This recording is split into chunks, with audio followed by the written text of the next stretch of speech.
हमें जिंदा रहने दे ए मुरली वाले हमें। और आप अभी भी ऐसे बैठे हैं जैसे कोई मार मार के गवा रहा है। मिलकर गाइए। हमें जिंदा रहने दे ए मुरली वाले। क्या बात। काली काली अलकों के फंदे क्यों डाले, काली काली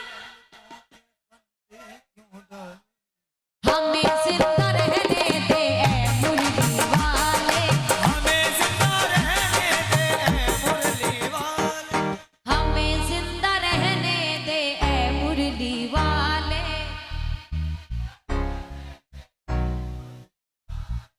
हमें जिंदा रहने दे ए मुरली वाले, हमें जिंदा रहने दे ए मुरली वाले। काली काली अलकों के फंदे क्यों डाले, काली काली अलकों के फंदे क्यों डाले, हमें जिंदा रहने दे ए मुरली वाले, हमें जिंदा रहने दे ए मुरली वाले, मुरली वाले, मुरली वाले, मुरली वाले, मुरली वाले।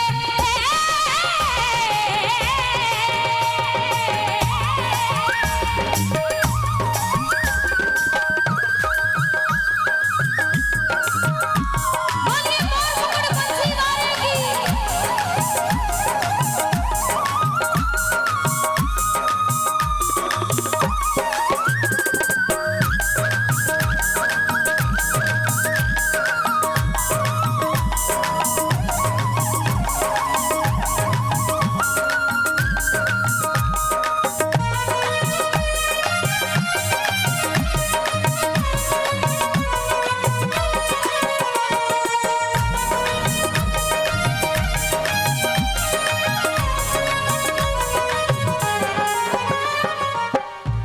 दास कहने लगा प्रभु से, सितम करे हम तुम खूब पहचानते हैं, सितम करे हम तुम खूब, सितम कर हम तुम खूब पहचानते हैं, तुम्हारी अदाओं को हम जानते हैं, तुम्हारी अदाओं को हम जानते हैं, सितम करे हम तुम खूब पहचानते हैं, तुम्हारी अदाओं को हम जानते हैं, तुम्हारी अदाओं को हम जानते जानते हैं। और कौन सी अदाएं, फरेबे मोहब्बत में उलझाने वाले, फरेबे मोहब्बत में उलझाने वाले, हमें जिंदा रहने दे ए मुरली वाले, हमें जिंदा रहने दे ए मुरली वाले, काली काली अलकों के फंदे क्यों डाले, काली काली अलकों के फंदे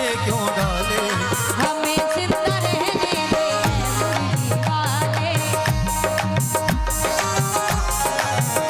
मुरली वाले, मुरली वाले, मुरली वाले, मुरली वाले, मुरली वाले।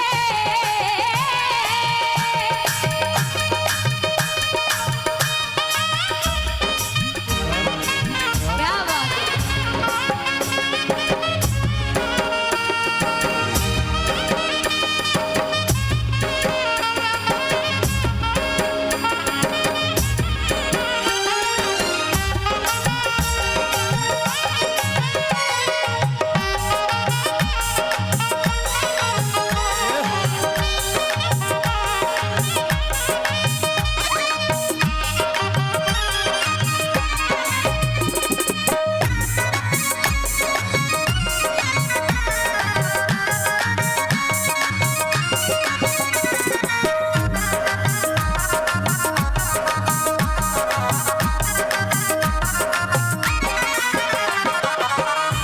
और ऐसा क्यों कहा कि तुम्हारे दर्शन की इच्छा नहीं है, ये रंगील नैना तुम्ही को मुबारक, ये रंगील नैना, तुम्ही को मुबारक, ये मीठे मीठे बैना तुम्ही को मुबारक, ये मीठे मीठे बैना तुम्ही को मुबारक, ये रंगीले नैना तुम्ही को मुबारक, ये मीठे मीठे बैना तुम्ही को मुबारक। कि जब से उनके तीरे नजर दिल के पार हुए, जब से उनके तीरे नजर दिल के पार हुए, लुत्फ ऐसा आया कि हम शिकार बार बार हुए। अजीब सी बंदगी है उसकी मोहब्बत में कि ना उसने कैद किया ना हम फरार हुए। ये रंगीन नैना तुम्हीं को मुबारक, ये रंगीन नैना तुम्हीं को मुबारक, ये मीठे मीठे बहना तुम्हीं को मुबारक, ये मीठे मीठे बहना। तुम्हीं को मुबारक। और कहने लगे जरा दोनों हाथ की ताली सेवा के साथ, हमारी तरफ से निगाहें हटा ले, हमारी तरफ से निगाहें हटा ले, हमें जिंदा रहने दे हमें जिंदा रहने दे मुरली वाले। काली काली अलकों के फंदे क्यों डाले, काली काली अलकों के फंदे क्यों डाले, हमें जिंदा रहने दे हमें जिंदा रहने दे मुरली वाले। मुरली वाले, मुरली वाले, मुरली वाले,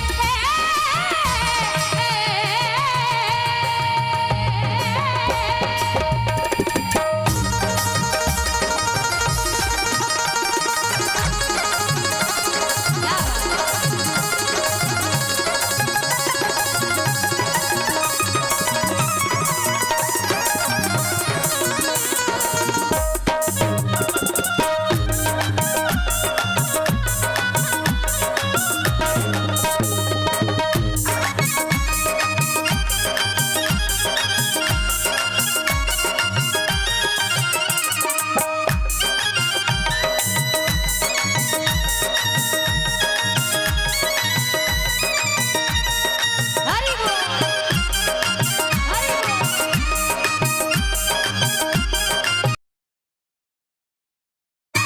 अच्छा, आप में से ऐसा कोई है जो कोई वृंदावन गए हो? वृंदावन गए? क्या बात, बड़ी अच्छी संख्या में बैठे हैं। अच्छा, आपको ये पता है कि बाद में मीराबाई जी वृंदावन चली गई थी, मेड़ता और चित्तौड़ दोनों छोड़कर। अच्छा, ये जानते हैं कि मीराबाई जी कौन थी?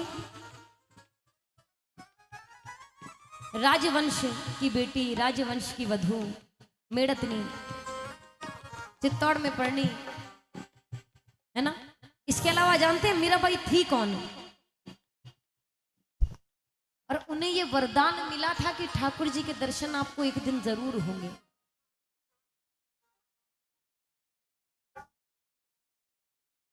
जब वो ठाकुर जी के जो सखा थे मधु मंगल, और जितने भी जो ग्वाल बाल जो जाते थे गायें चराने,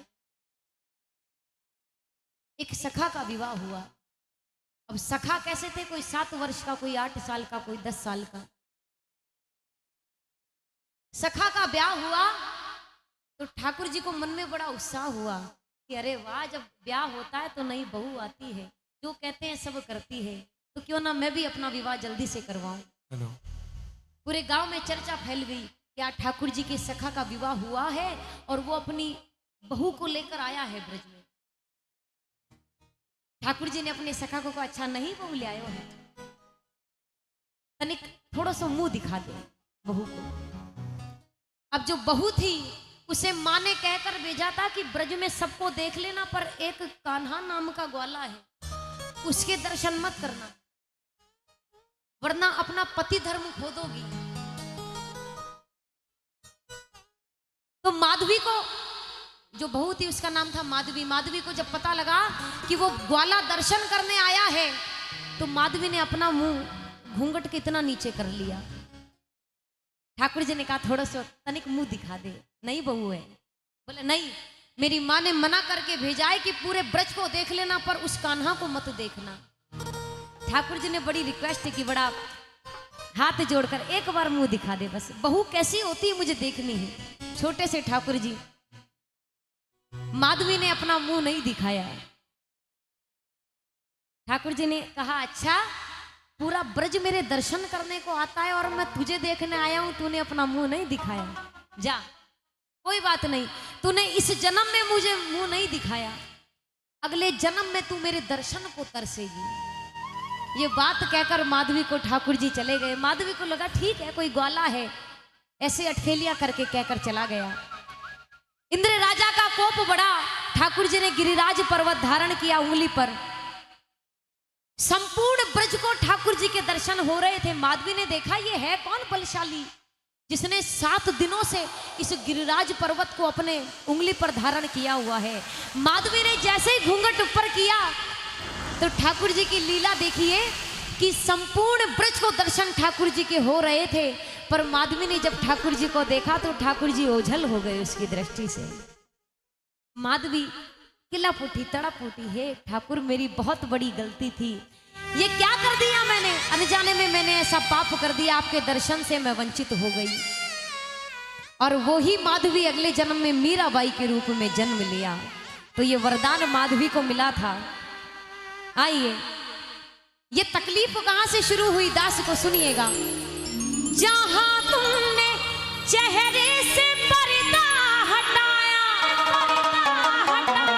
जहां तुमने चेहरे से पर्दा हटाया, जहां तुमने चेहरे से पर्दा हटाया, वही अहले दिल को तमाशा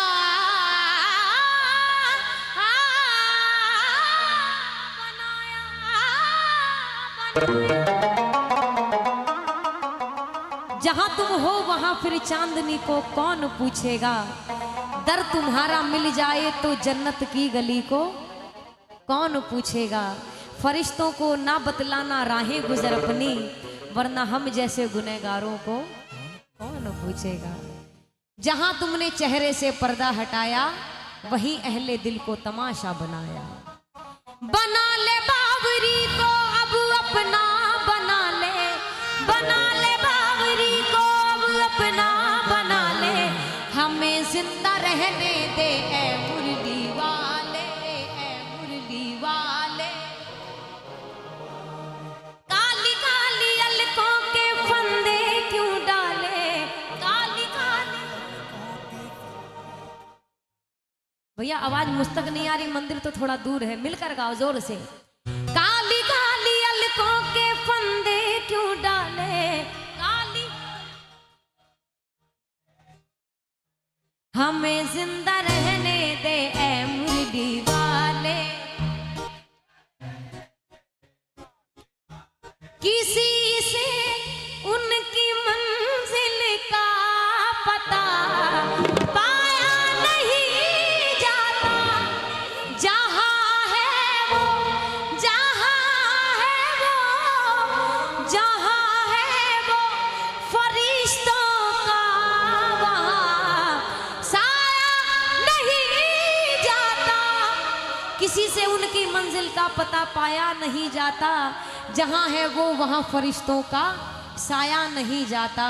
फकीरी में भी मुझको मांगने में शर्म आती है, फकीरी में भी मुझको मांगने में शर्म आती है। फकीरी में भी मुझको मांगने में शर्म आती है। क्यों?